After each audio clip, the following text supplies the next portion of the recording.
Në këtë edicion do të ndiqni.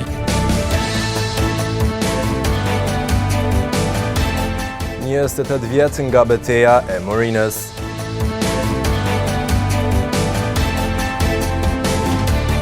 Gati 900 ankesa në zyrën e avokatit të popullit. Qela i thotë se fëmijët ballafaqohen me shumë mungesa të shërbimeve që shteti ka detyrim të ju ofrojë.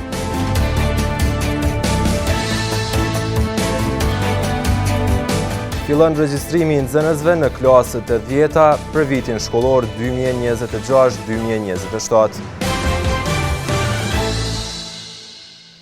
Përshëndetje, po fillojmë edicionin qendror të lajmeve këtu në televizionin Syri.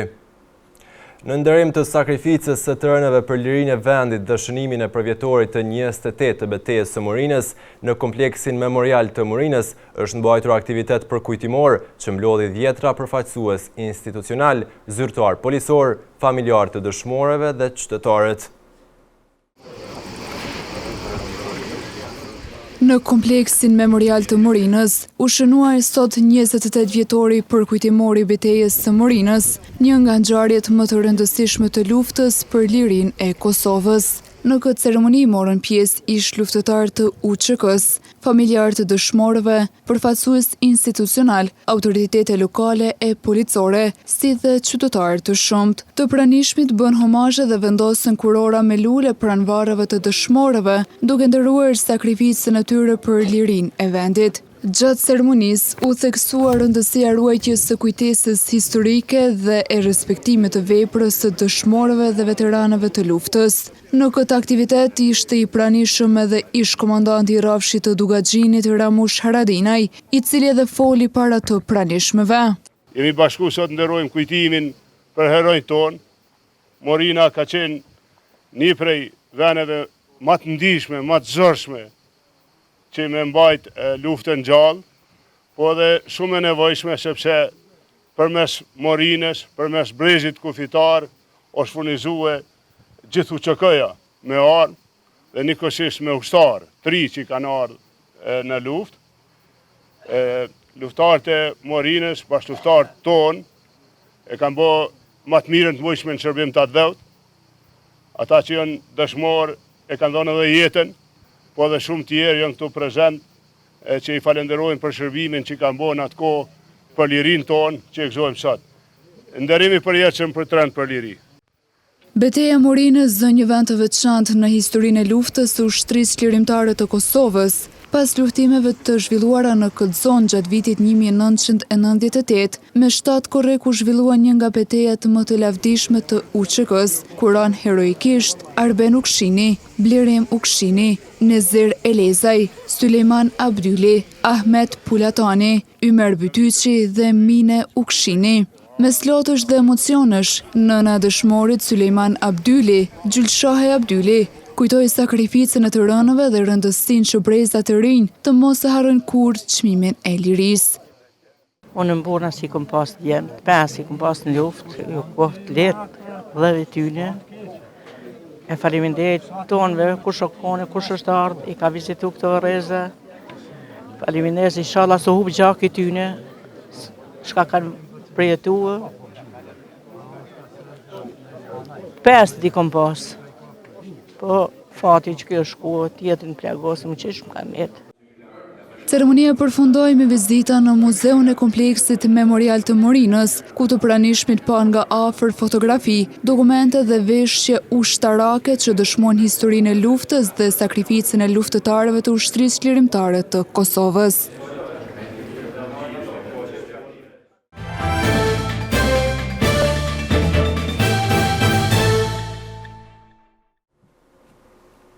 Mungesa e përgjigjeve nga administrata shtetërore, zvarritjet e procedurave gjyqësore, çështjet sociale e shëndetësore, si dhe problemet që lidhen me të drejtat e fëmijëve, janë ankesat kryesore të qytetarëve drejtuar institucionit të avokatit të popullit gjatë 6 mujorit të parë të vitit 2026. Naim Qelaj, avokati i popullit, ka ngritur shqetësime për gjendjen e fëmijëve, duke thënë se hetimet e institucionit kanë treguar mungesa të shumta në shërbimet që shteti është i obliguar t'u ofrojë atyre, veçanërisht në fushën e sigurisë, shëndetit dhe mirëqenies. Fëmijët ballafaqohen me shumë, si me thënë, mungesa të shërbimeve që shteti ka detyrim me i ofru, por edhe të sigurisë edhe të shëndetit tyre. Në raport me dhunën shkolla kemi pa që gjeturat kanë tregu që dhuna shumë e përhapun, mekanizmat institucional nuk po funksionojnë në parandalim dhe në trajtim të këtyre rasteve. Ka sa duket një numër i madh i shkollave i mbajnë brenda mbyllur këto raste. Pesha e çantave të shkollave na ka dalë që është shumë fesh më e madhe se sa pesha e lejuar sipas organizatës botërore të shëndetësisë. Ajo ka ndikuar që fëmijët tanë me pas probleme shëndetësore, devijime në shtyllën korrizore e probleme tjera. Avokati Qelaj gjithashtu tha se 899 ankesa janë procesuar në zyrën e avokatit të popullit në Kosovë që nga fillimi i vitit 2026. Nga statistikat që ka institucioni avokatit të popullit deri tash në institucion nga fillimi i vitit janë paraqitur 899 ankesa. Që të regon që është një numër parafërsisht i njëjtë me periudhën e vitit kaluar, pra nuk ka pas ramje, një rritje e lehtë, po jo shumë ndjeshme. Referuar avokati Qelaj, ankesat kryesore të qytetarëve lidhet me mungesën e përgjigjeve nga administratat në raport me kërkesat e qytetarëve. Tani kemi filluar me pas një trend të rritjes së ankesave për shkak të mos përgjigjes së administratës në raport me kërkesat e qytetarëve. Dhe kjo natyrisht është shumë shqetësuese, sepse përveç se tregon një mungesë ka dishmërisë me zbatu ligjin, ligji për procedurat e përgjithshme administrative referon një obligim që kanë autoritetet me u përgjigj në afate ligjore të gjitha kërkesave. Avokati i popullit Qelaj gjithashtu vuri theksin edhe të shëndeti mendor i fëmijëve, pasi sipas tij ka pasur një hulumtim që ka treguar që ka mungesë të shërbimeve, sidomos në identifikimin dhe parandalimin e hershëm. Gjimnazia Hajdar Dushi dhe shkollat e mesme profesionale në Gjakov sot kanë hapur dyert për të regjistruar gjeneratën e re të vitit shkollor 2026-2027 në të gjitha profilet ekzistuese. Përjashtuar shkollën ekonomike që nuk ka kriter të regjistrimit sa i përket suksesit në të gjitha shkollat tjera, nxënësit duhet të përmbushin kriteret për regjistrim në afatin e parë, i cili do të qëndrojë i hapur për 3 ditë. Sot janë hapur aplikimet për të gjithë nxënësit që dëshirojnë të regjistrohen në klasat e 10-ta për vitin shkollor 2026-2027. Për të mësuar më shumë rreth kuotave të regjistrimit dhe programeve që ofrohen, kemi biseduar me personat përgjegjës të shkollave të mesme të larta publike në qytet. Për regjistrimin në shkollën e mjekësisë, kriteret që nxënësit duhet i plotësojnë dhe sa nxënës janë parapartë të pranohen, na flet drejtori i shkollës Gjok Tahiri. Kriteret për regjistrimin në shkollën e mesme të mjekësisë janë 4 landë prioritare, gjuha shqipe, fizika, matematika dhe kimia, duhet që nota mesatare e këtyre landëve të jetë së paku 4. Do të thonë minimumi 4 të nelt, si dhe 10 pikë në testin e rrjedhshmërisë në landën kimi, biologji dhe fizikë. Gjithsesi shkolla jonë planifikon regjistrimin e 240 nxënësve. Kriteret e përcaktuara nga Ministria e Arsimit do t'i zbatojë edhe Gjimnazia Hajdar Dushi. Për regjistrim në këtë mjedis shkollor kërkohet nota mesatare minimale 4.0 dhe pikët e testit të arrishmërisë. Konkursi është i hapur për 14 paralele, ku janë parapartë të pranohen 420 nxënës. Regjistrimet sot kanë nisur edhe në shkollën profesionale Nexhmedin Nixha, ku edhe këtu do të regjistrohen nxënësit konform kritereve të përcaktuara. Na kemi planifikuar me i regjistru gjithsej 231 nxënës në klasën e 10. Drejtimet janë 5 drejtime me gjithsej 10 profile arsimore. Kriteret janë të paracaktuara nga ana e ministrisë. Në këto kritere hyn suksesi i përgjithshëm nga shkolla fillore, lëndet prioritare për drejtimet e caktuara apo profilet e caktuara, edhe suksesi nga piket e testit të arritshmërisë. Ndërkaq, drejtoresha e shkollës ekonomike, Merita Bokshi, tha se nuk ka kritere shtesë për regjistrim në 5 drejtimet aktuale, ndërsa numri planifikuar për regjistrim në këtë shkollë do të jetë 260 nxënës. Aplikimi mbetet i hapur deri me 9 korrik, ku pas kësaj date pritet të shpallen edhe rezultatet e nxënësve të pranuar. Sjelljet e shumë personave natyrshëm janë të lidhura edhe me plagët e fëmijërisë. Psikologe Shpresa Komani Frokaj, duke folur për përjetimet të këtyre individëve, ka pohuar se çdo plagë nga fëmijëria mund të shërohet përmes teknikave të ndryshme që lidhen me fushën e psikologjisë. Edhe pse fëmijëria mbetet pas në vite, përvojat e asaj periudhe shpesh vazhdojnë të jetojnë brenda nesh. Mënyra si jemi rritur, dashuria që kemi marrë, apo mungesat që kemi përjetuar, mund të ndikojnë në mënyrën si besojmë dhe reagojmë sot.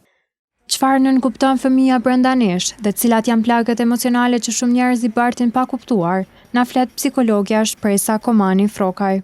Fëmia brenda nesh është ai personi që kemi qenë na kur kemi qenë të vegjël, që nuk rritet asnjëherë dhe i thonë inner child, do të thonë sa herë aktivizohet ndonjë pasiguri, ndonjë traum, ndonjë gjendje emocionale, është ai fëmia i brendshëm që reagon. Janë plagët e zhvillimit në fëmijërinë e hershme, ku ne disa gjëra, disa emocione që presupozohet me i pas, si që janë ndjenja sigurisë, e afrimit, e dashurisë, e kujdesit nuk ndodhin, atëherë ky fëmia i brendshëm lëndohet ose lën një lloj plagë në jetën tonë.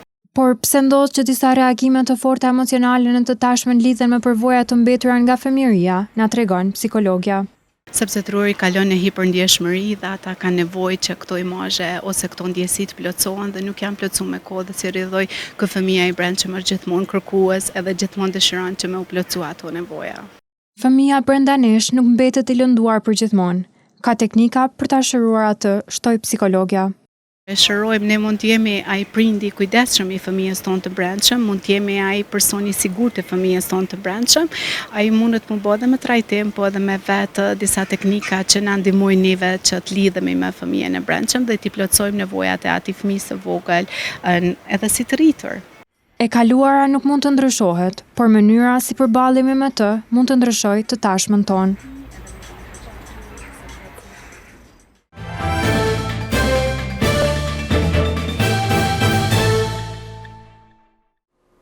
Në famullinë e Shën Jozefit, punëtor në Pjetërshan, edhe këtë verë ka nisur aktivitete në kuadër të kampit veror, i cili ka nisur dje dhe do të zgjas deri me 11 korrik. Organizatorët thonë se aktivitetet do të jenë të shpërndara në disa hapësira me qëllim që kampistë të argëtohen sa më shumë. Në ambientet e famullisë së Shën Jozefit punëtor në Pjetërshan po vazhdon me sukses kampi veror 2026. 10 fëmijë janë bërë pjesë të ditës së dytë të këtij aktiviteti, i cili synon të ofrojë atyre ditë të mbushura me gëzim, miqësi, lutje, lojra dhe aktivitete kreative gjatë pushimeve verore. Më shumë rreth organizimit dhe aktiviteteve që zhvillohen në kamp, na tregon animatorja Lulieta Nikolaj. Sot është dita 2 e kampit veror, edhe këtu do thotë bëhet kampi në mënyrë që fëmijët të socializojnë me njëri tjetrin. Kampi veror për mua është një nga përvojat dhe aktivitetet më të mira që ne e organizojmë gjatë verës. Edhe këtë vit, përkundër viteve tjera, është mesha shenjtë me temën lërni fëmijët të vinë tekon, që kështu fëmijët të jenë edhe të bashkuar së pari në kish, e me pas edhe me njërin tjetrin, sepse bashkimi fillon së pari në kish. Edhe kështu që kur shkojnë ata tek shtëpitë e tyre, këtë mesazh që kanë marrë në kish, në meshën e shenjtë ta shpërndajnë edhe tek të tjerët.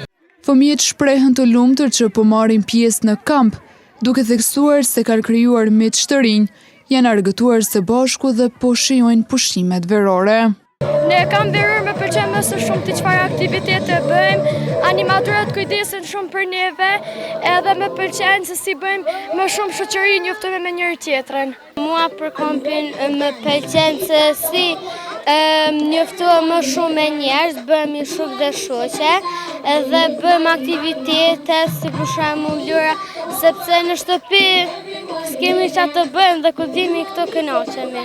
Kampi veror 2026 do të vazhdojë deri më 11 korrik dhe është i hapur për fëmijët e fshatrave përreth.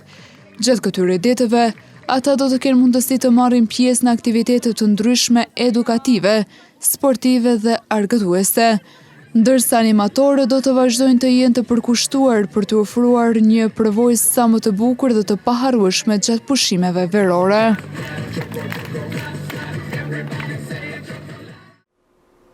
Referuar publikimit të Ministrisë së Industrisë, Tregtisë dhe Ndërmarrësisë për çmimet e derivateve në Kosovë, çmimi maksimal i naftës për sot është 1.42 euro për litër, që është drejtuar për 2 cent krahasuar me çmimin sa ishte. Ministria e Industrisë, Ndërmarrësisë dhe Tregtisë ka publikuar çmimet maksimale të lejuara të derivateve të naftës për ditën e sotme.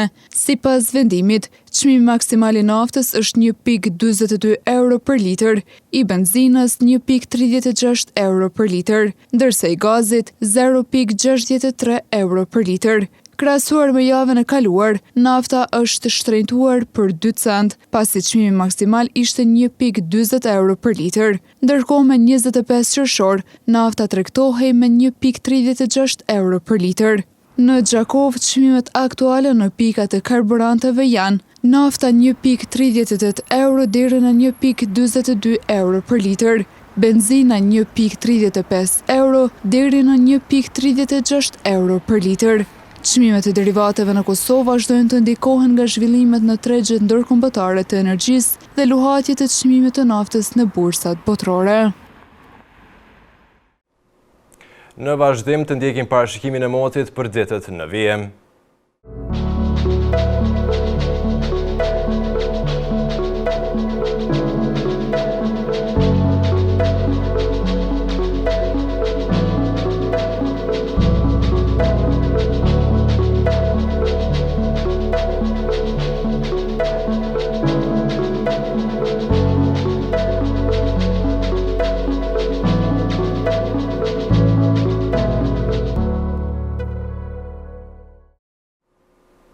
Para se të ndodhemi, të ndjekim edhe një herë titujt kryesor të këtij edicioni.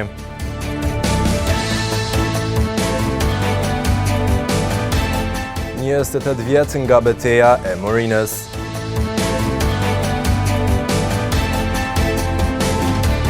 Gati 900 ankesa në zyrën e avokatit të popullit.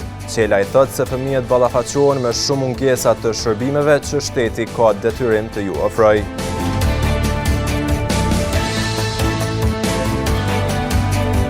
Fillon regjistrimi i nxënësve në klasët e 10-ta për vitin shkollor 2026-2027. Këtu merr fund ky edicion qendror i lajmeve. Ju mund të vazhdoni të na ndiqni në televizionin Syri si dhe në rrjetet tona sociale. Mirupafshim.